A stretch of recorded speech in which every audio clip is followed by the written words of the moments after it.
We wanted to live in a van because it's a more simple lifestyle, and we eventually wanted to go travelling around Europe. Backpacking kind of wasn't really for us, was it? We wanted to be able to rock up somewhere and have everything and always feel like we're in home, but then when we opened the door there was something new outside that we could look at.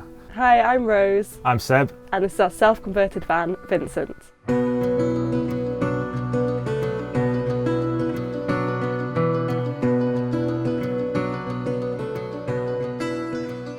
We wanted to do a camper van conversion because we wanted to do something that was a bit different than a normal RV or normal sort of standard camper van. We wanted something that was really high, and we liked the log cabin feel as well, didn't we? Yeah, we wanted something that felt like our home, not just a van, because it's got a lot of personal touches around and about, and we wanted to feel at home whilst we're in the van, but we've got a base and everything's set out how we want it to be. Rose kind of said we're getting a van and we're going to travel around the world, so I was like, right, I've learned to drive then.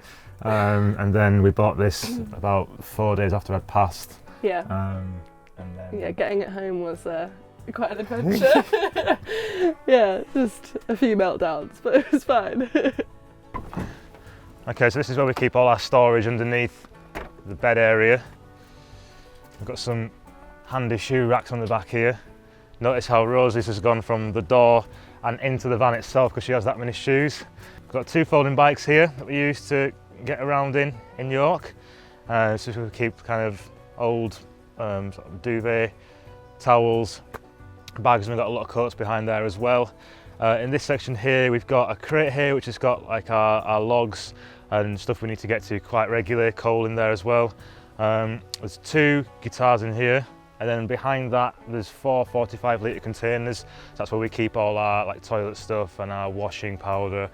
We've got other blankets in there in case it gets really cold. We've also got a lot of tools in there. Having a big van means we can take a lot of tools around with us, so in case we need to do any fixing or if anyone breaks down on the road, we can kind of help them out with that as well. And then underneath all that is our electrics. That's where our 2 leisure batteries are, and the wires from the solar panels on the roof come down this wall here and into that there. That's where our fuse box is, and our 1000-watt inverter, so that we can convert 12-watt power into normal household electric inside, so we can charge phones, use the food processor, and anything else that's got a 3-prong plug, we can do that too. Over this side we've also got our hammock. We use either inside the van, or if we park up somewhere nice near a tree, we can hang it up and stick it out there. There's the controller for our fairy lights here too, so when we're reading on the night time we usually just stick them on, or the Christmas setting for when it gets festive. We've also got a safe hidden away underneath there for things like passports and laptops and stuff, depending on where we park, if we want to put them in there. So yeah, this is basically our garage area where we keep everything. It needed to not look like a shed, it needed to not be rusty. We definitely wanted something we could put a log burner in. We've always wanted a house with a log burner, so we wanted to go for that. We wanted a static bed, just because we like laying down quite a lot. But apart from that, we kind of just made the rest of it up as we went along, didn't we, really? Yeah, we had a few plans. We knew we wanted the bed, and we knew we wanted the fire. And then we knew we wanted this dresser that's in the corner because that was from Seb's mum's house. And then everything else we've worked around that and what we needed storage-wise, like the drawers below us and things like that. There's actually a lot of storage in here. It's quite deceiving. We've actually run out of things to put in the spaces that we've got. So this is the inside of our van. As you come in the door, we've got the wood burner. So that either takes wood or coal. We've also got a twin insulated flue, so that means that when you touch it, when the fire's on, it's not boiling hot, it's just warm, because it's got 2 inches of rock wool running around the flue. It does mean that the back of the wood behind it doesn't actually get hot at all, it's cold to touch, which is obviously great safety wise. Also safety, we've got the aluminium on the side of the sink and also at the top. Also at the top we've got the skylight that we fitted ourselves. It's an old skylight from a car, we just bought it off eBay, but it works really well because we wanted something quite big that let in a lot of light so that when we're parked on a street we could shut the curtains if we didn't want people peering into our own space. The fire's sat on top of a piece of stone, which is on top of a pallet that we've turned into a sort of stand with a drawer in it for the firelighters. And we've also got a carbon monoxide alarm and a gas dropout vent below the fire. So moving on, we've got the kitchen. We've got an extra window here that's hidden behind this picture, so that just pulls off if we want a bit of extra light depending on where we're parked. That just goes back on. Above that we've got the bulkhead storage, so there's loads of extra storage up here. It's kind of just got art stuff, a first aid kit, I think it's got a spare duvet up there, just like little bits and bobs up there. We've got the sink, so it's a baby Belfast sink, so we wanted sort of a country kitchen feel. And we've cut the chopping board. This was all one desk that we've cut down, and the chopping board to fit in there. The splashback, we've got old metal tiles. They're originally in Seb's mum's kitchen, so it kind of carries on with the country kitchen feel, and they're just pretty practical as well. Under the sink, we've got our water storage. So we've got 2 large plastic canisters for the water, one wastewater, one fresh water. It just goes up into the sink with a foot pump, so it's quite low tech, but it works for us. Also behind there you've got the gas canister, so that just feeds up onto the burner here, and we've also got the pan hammock because we had no space for pans anywhere else. So this is our burner. It's removable, and the idea is that we can cook outside, maybe more when it gets to the summer months. We can just take it in and out. It also means we can take it down, so we have more like chopping space and stuff like that. So yeah, just a regular burner. It's got a grill on it as well, so we can do toast and stuff like that.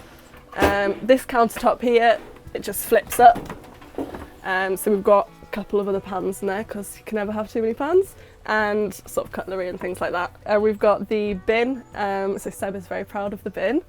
It slides out, and we've just got regular bin on top and then recycling as well at the bottom. So this dresser makes up the main sort of portion of our kitchen, and also it's got a lot of other general storage in. So these 6 drawers are all food, and then these 3 are kind of like bits, like art things and stuff like that. So they're quite big, you can get a lot of stuff in them, so they're really handy. These all lock from the inside, so they've got a little lock on the inside from the driving, and then the top 3 just come out and go on the floor. So we've got our spice rack. Every house needs a spice rack. We've never had one before, and it was definitely an essential item. It's actually pretty full at the minute, so it's just really handy to have that extra space, and like keys and wallets and things also go up there, just like a bit of a dumping ground. We've got our fruit basket, which is very handy as well. We're actually thinking about getting another one just because it's so good just to like stick things in when you're about to go on the go. Yeah, we've just got our tea towels and kitchen roll, and also up at the top above the fridge we've got our mixing bowls and like a salad bowl. So we decided to live in a van because it means we can just save up so much more money for when we want to actually hit the road. We also wanted to stay in England for a little while because I'm trying to set my own business, and we just wanted to have a base to do that from as well. Plus there's so much of England we haven't actually ever seen as well, so we kind of want to see where we're, you know, the country that we're from first, and then head out travelling from there. You kind of looked at doing this for a long time, didn't you? Yes. I mean, Rose kept showing me pictures before I could drive. She kept showing me pictures of vans and people living in them, and one day I went, right, let's just do it, and we did, and here we are, aren't we? Yeah. All right, so this is our fridge, and we've hidden it behind wood panelling just to fit with the theme of the van. Yeah, we've got our little fridge magnets on it just to make it feel more homey as well. Yeah, it's just a 12-volt fridge. It does have a little freezer compartment at the top. It doesn't always get cold enough, but it holds enough food for us and works really well. Yeah. Below the fridge, we've got the toilet. So it's just like a porta potty toilet, so you have to empty it. We sort of empty it about once a week. We've also got our washing bag, so that's just where we keep like dirty laundry, and sort of wash bag, and the fire extinguisher. We also put a mirror on here, which is pretty handy. And we've got the electrics you can just see down by the side of the toilet, so the inverter is really accessible there, so you can just switch on if you want to use the electrics in the back. So this is our bed. We've got storage both sides of the bed, so that side we've got our garage area, and then this side we've got our clothes storage.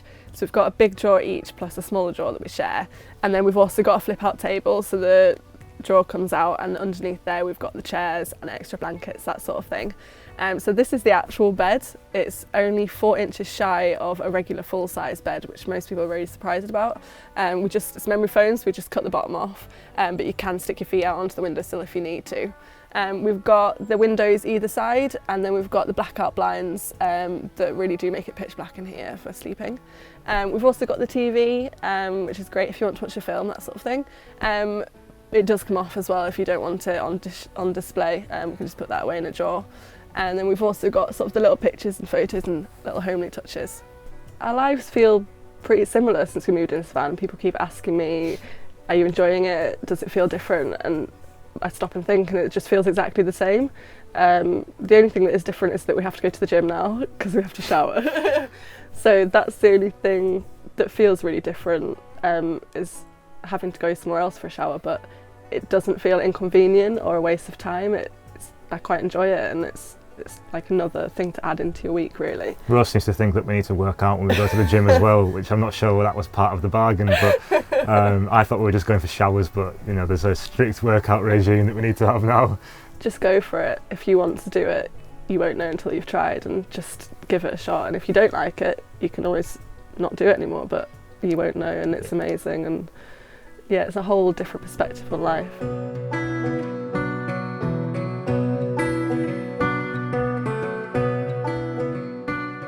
Thank you so much for watching. Please subscribe now and turn on post notifications so you never miss a video. If you want to support us and help continue making our videos, then join us on Patreon from only $1 a month. See you on the next one.